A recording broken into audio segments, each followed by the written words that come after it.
Well, if I can welcome you to the this Communications in Housing Roundtable. What we want to do with these events is to try and share knowledge, which I think is going to be useful to you in your role. And I think really the idea is to try and take away whatever ideas you can and come with whatever ideas you've got, really. I think one of the purposes to help make all our lives a little bit easier, where if you can share a little bit of knowledge and a little bit of experience. As far as the Northern Housing Consortium goes, just to make you aware, we are about to go big on our North Net Zero campaign.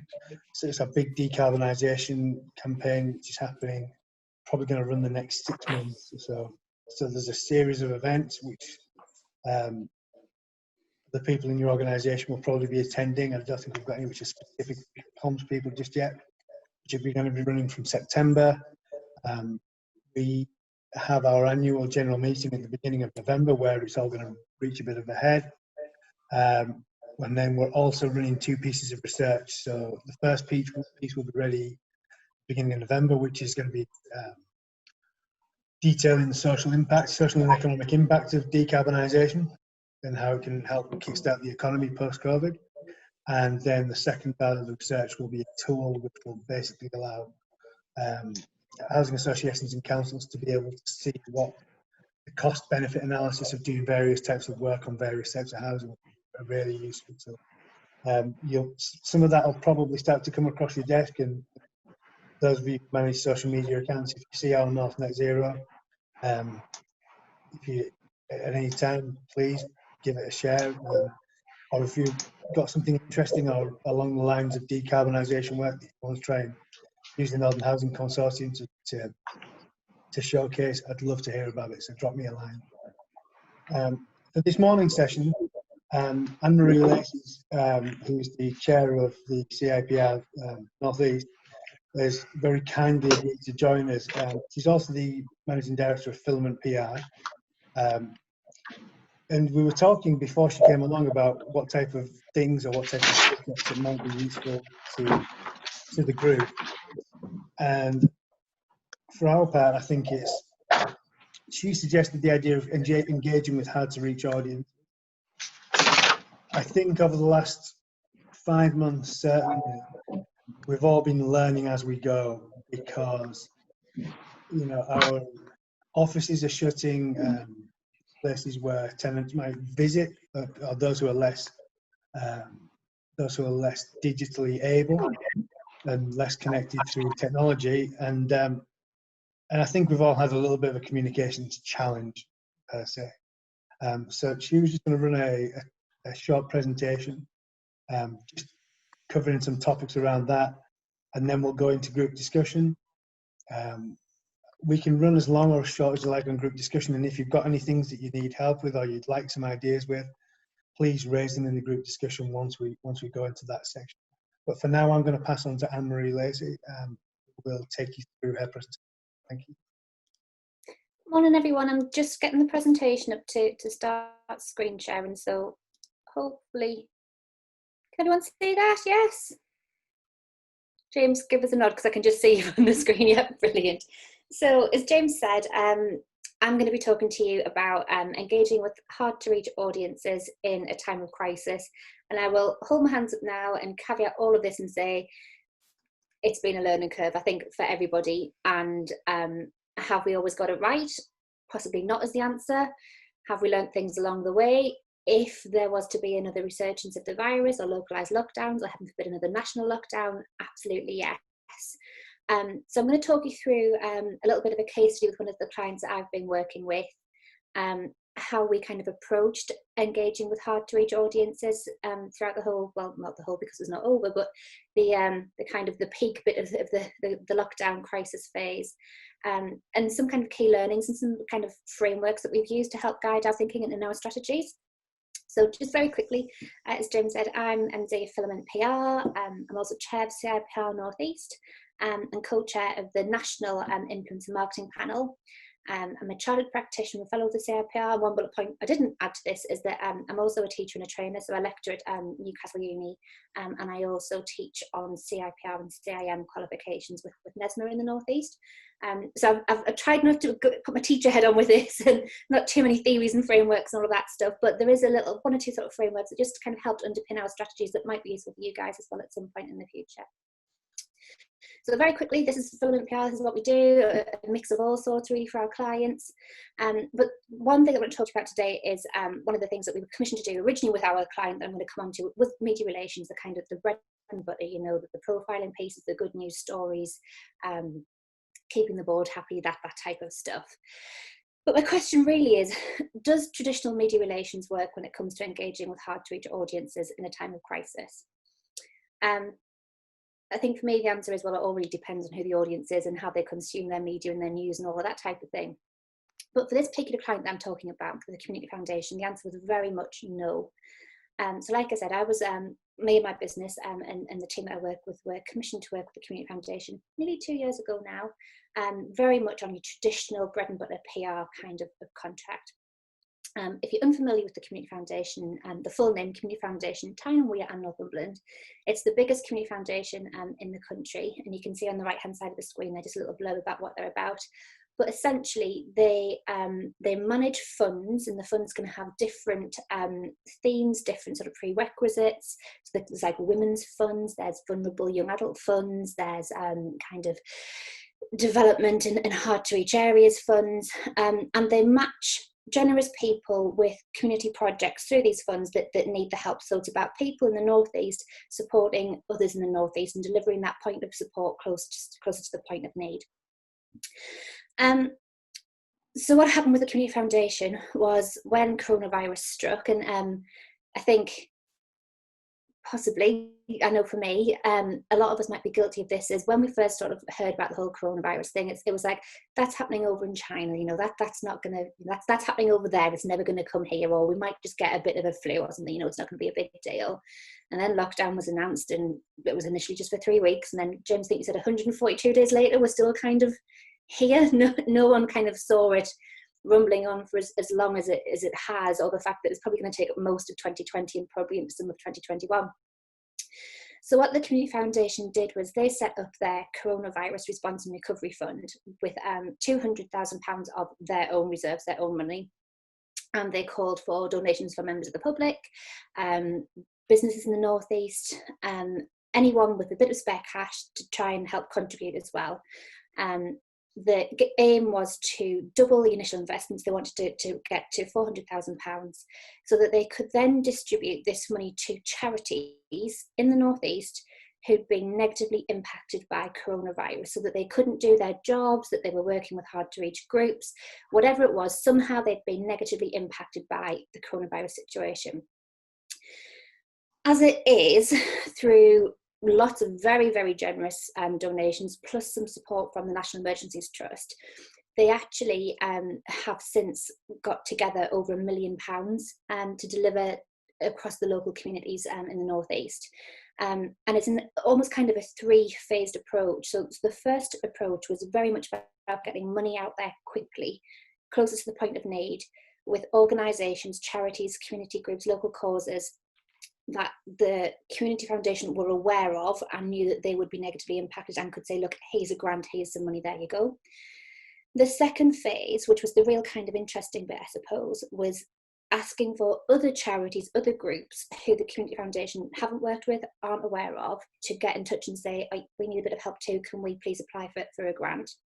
And then the third bit that is about to roll out, so that's kind of the initial response bit. Moving into the recovery bit, it's then about, so we've helped charities and local groups get through, hopefully, touch wood, the worst of it. Now what's left in the pot is ring fenced for the recovery bit. So how do we get people back on their feet and back to some kind of form of normality? So that was what the fund did. The challenge was, especially around that middle piece of, you know, how do you get people to come to you and say, we need help, we need support, we need some kind of cash grant funding here, is this idea around, well, you don't know what you don't know who you don't know. So across the North East, there's a lot of deprivation, there's a lot of poverty, there's some really diverse communities. And it was a case of, how the hell do we find these people that we don't know exist? How do we communicate with them to say, we've got money here ready to give away, do you need our help? So that was one challenge. And then secondly, the other challenge was, how do we support the charities that are accessing the grants to communicate with their different audiences, to let them know that their services are still available to them during COVID, just that it's changed. You know, it might not be as it was, but we're still here to help. And how can the money that we're supporting those charities with use that to enable that communication piece? So the solution, or the approach, I'm not sure if solution is the correct word, because like I said, nothing's ever perfect and you learn as you go. For Community Foundation was very much a kind of a network analysis piece, and I've just picked this image here to kind of try and highlight that. So going back to this idea of, well, you don't know what you don't know, you don't know who you don't know, it was a case of doing a real kind of audit of who's our stakeholders, who's our key influencers here, who is well connected to these pockets of areas within the communities across the North East, who might be able to say, well, actually, we know of this group who is unknown to Community Foundation who might need some help, or we know of this person who's volunteering with this charity that they might need some help. And identifying who was the kind of the influencer, so not the Instagrammer or the YouTuber, but who was that person, that point of contact that had the influence to make those introductions, so that it didn't come across as being, Community Foundation kind of riding in on the white horse, or here comes the cavalry, but having that kind of, that almost third party endorsement, that recommendation from a trusted person within that community to say, have you spoken to Community Foundation? You need to get in touch with them to make yourselves aware to them, so that you can then stand a chance of getting some of the support and this grant funding too. And like I said, a tiny little bit of theory, it was very much using this idea, this idea of flows of influence kind of underpinned the strategy to this. So it wasn't just, who's the organisation, who's Community Foundation, and who are they talking to, and who are they talking back to, and likewise for competitors, but who within the communities are talking amongst themselves, who has this knowledge, who has these connections, and how can we tap into those as well. Coming on to some of the charities that were supported through the coronavirus fund is Chance. I don't know if any of you have heard of these charities before, but Chance is based in Sunderland, and it was set up to help the elderly. It's a physical place that older people go to. They normally get fish and chip Fridays. There's kind of like entertainment for older generations, if you like, things like that. And when lockdown happened, the majority of their clientele were the ones that were told, you're vulnerable, you need a shield. And the impact of isolation and not being able to access that community spirit has a real negative impact on older people. So the communication challenge for Chance was, well, older people aren't necessarily on social media. If they can't get out to buy a newspaper, how do you engage that way? A lot of them aren't online or don't use the internet, so you can't even say, well, we'll do a press release for Sunderland Echo and hope the piece goes online. A lot of them are very nervous of accepting phone calls because of scammers and things like that as well. So very similarly to what the Community Foundation did, Chance did a big kind of network analysis piece as well, and they made connections with other groups of people who could help to inform the elderly that Chance existed, and that they were going to start shifting to a kind of one-on-one home delivery service, rather than getting older people into the community centre, that they were going to start taking the community centre services out to the elderly in their homes. So things like local GPs, the council, other charities linking up with them, so that if a GP was speaking to a patient and they could see that they were being negatively impacted by the isolation side of things, they could almost social prescribe and refer them to Chance, so that they then came on Chance's radar. They were aware of them, they were added to their list, and then they got their fish and chips on a Friday. And I think over the course of 6 weeks, a team of 3, 1 paid person and 2 volunteers, delivered like over hundreds of meals, like 42 elderly vulnerable people in the community in Henton and Sunderland. So much so that the picture you can see there, the young guy in the middle, is actually one of the councillors for Sunderland, and he started volunteering as well with Chance. So it was very much about that kind of network analysis piece as well of, well, who knows who that we can engage with and talk to. And secondary to that was sort of the friends and families of elderly people. So looking at how you can engage those people with this whole idea of influence as well. So for me, my parents are very influential over my grandparents. So if my mum says to my gran, "Oh, I think we should get you this support," or "Have you heard about this charity that's doing this club," or something like that, she will listen to my mum over and above you know, getting a flyer through the door or something like that, or an unsolicited phone call. So again, it's about how do we target the people who will have some kind of influence over the intended audience here. On the total other end of the scale in Newcastle, there was also D2 Youth Zone. Again, it's a physical place that young people would come to for support. They're from very underprivileged backgrounds, quite often from not very happy homes. And the way Angela, the project manager, he described the youth zone to me is that a lot of these families have what she refers to as sort of parachuted in support. So it might be social workers, doctors, carers, the schools, the police, things like that. A lot of these families have support that is parachuted into them, whereas the support that the youth zone gives these young people is very much invited in, and they're invited into their lives, into their community to help support them. It's a physical place that these young people go. Their challenge was, how the hell do you engage with those people and get the message across that while the physical shutters of the youth centres down, we're still very much here. Now, bear in mind, some of the support work that the youth zone does is things like helping to build skills, confidence, day-to-day stuff that we take for granted, like how to make a phone call, how to get your message across clearly and concisely on a phone call, how to apply for jobs, how to write a CV, all of that type of stuff that you or I might take for granted. So it wasn't as easy as just a case of, well, let's just pick up the phone and give them a ring. Equally, the youth zone is run by slightly more mature people than the clientele that they deal with. So it was a real learning curve for the people at the youth zone, and how can we adapt and move quickly to use things like Facebook and social media, which their clientele is very much comfortable with. That's how they keep in touch within their own little bubbles of communities. How can we tap into that, and how can we use those products and services to essentially translate what we do in person but to it being online?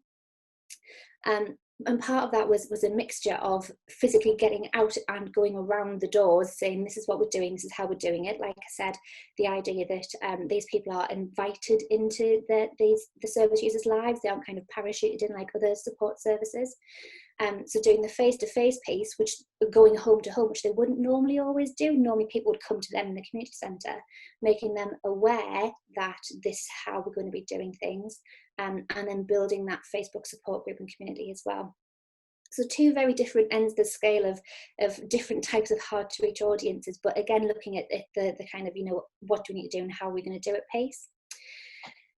So on that, a planning framework that I use a lot with my clients, and that I know that the two charities I've talked about, without even really kind of knowing it or putting a label on it, they followed this kind of robustic framework, where we look at, you do your initial research, and I'm sure you guys already know this, but doing your initial research analysis, so that whole piece of what do we not know, and who do we need to get in touch with, who will help us to fill those blanks and those gaps. Looking at your audiences, who are they, where are they, what channels do they use, how do they communicate, what turns them on, which switches them off. Budget, have you got any money to put behind this or not? For a lot of the charities it was a case of no, which is why they came to the Community Foundation for that support with the grants to be able to help implement these services quickly and engaging with their hard to reach audiences and to continue delivering their services. The objectives, what do you want to achieve, and then your strategy, tactics, implementation, how are you actually going to do it and how are you going to make it happen. And then the control elements of the measurement and evaluation piece. Has this worked? Has it not? And that leads me on to this slide. Have we got it right? Who knows is the answer. Some elements, absolutely yes. The Community Foundation, from their point of view, they've started working with a lot more charities who were unknown to them before, and they hope to have a relationship with further down in the future. For the charities who've accessed the grant funds to be able to do what they needed to do, yes, it seems to be working quite well. They're managing, they're coping, they're surviving, and we're hoping that we're going to move to this recovery stage now where we can kind of start navigating back to some form of new normal. But I suppose the real answer is, who knows? The real test will be, you know, if we go back into another lockdown, whether that's localized or national, if there's a resurgence in the virus, you know, what have we learned from this experience? What has worked well, equally what hasn't worked well, and what can we take forwards with that? So just to wrap up, a few quick top tips for you from my experience of managing this. So when you're faced with a situation that is new, that is quickly evolving, that needs a very snappy response, like the coronavirus situation, my go-to is always that robustic framework. It takes the guesswork out of it. It's kind of a checklist of, let's work through this quickly at pace, and you know, you then pretty much got all your bases covered. On that, do your research on your audience, think about your network analysis, and audit your comms channels as well. Have you got the right comms channels available to engage with the different people in your network? And when we say comms channels, don't discount person to person, face to face. Often when you're engaging with hard to reach audiences, the most responsive form of communication is that personal touch. It's not a newsletter, it's not a social media post, it's not a press release or whatever it might be. It's having a named physical face there to have those conversations with. Consider your stakeholders, internal and external to your organisation, which leads me on to the next piece. Think about who your influencers are. And when we're saying that, I'm not meaning your Instagrammers or your YouTubers. It might be relevant for a campaign to engage with younger people, I suppose. I don't know, but influencers as in, who has that level of influence over what you're trying to achieve? Who do you need to engage with and get on side? And is your list of stakeholders up to date? And do you have those contact details readily available in case you need to move quickly? You can't afford to have the time thinking, oh, well, should really try and find out who the person is for this to speak to about that. If you know that might be an option that you need to deploy quickly, make sure that you've got like a list of contact details ready and raring to go. One thing I always do with my clients is also look at kind of having them sort of labeled sort of red, amber, green, and a list of what kind of level of love, I suppose, in some respects, do those stakeholders need. You know, do they need a personal phone call from a CEO member of the board, or is an email all right? And then plotting against that, who owns that relationship with that stakeholder too, so that if you did have to move quickly, you know who you're talking to, how are you going to do it, and who's going to manage that conversation as well. Issues and crisis planning. I don't think anyone really saw, like I said, how big coronavirus was going to be, but we've been through it once. Hopefully we'll never have to go through it again, but it's not beyond the realms of possibilities. So test and tweak your plans. Think about how you're going to engage with hard to reach audiences, what's worked, what hasn't, what you need to change, and are you ready for potentially for wave 2? And then lastly, give me a shout. I'm always happy to help, either in my capacity as MD of Filament PR, but equally as chair of CIPR Northeast. A couple in 15 minutes on Zoom costs nothing, just to kind of bounce some ideas around. And I know often it's handy just to have another person to, sometimes who's, you know, not engaged with your organisation, not another colleague, you know, fresh pair of eyes from the outside world, if you like, just to kind of talk things through and bounce ideas around. So if there's anything I can ever help with, then please do let me know, and please do keep in touch. And like I said, no right or wrong with this. It's just what we've done, how it's worked, and I'd be really keen to hear about how you guys have been engaging with hard to reach audiences and what's worked for you and what hasn't worked for you, and hopefully we can all learn something from each other.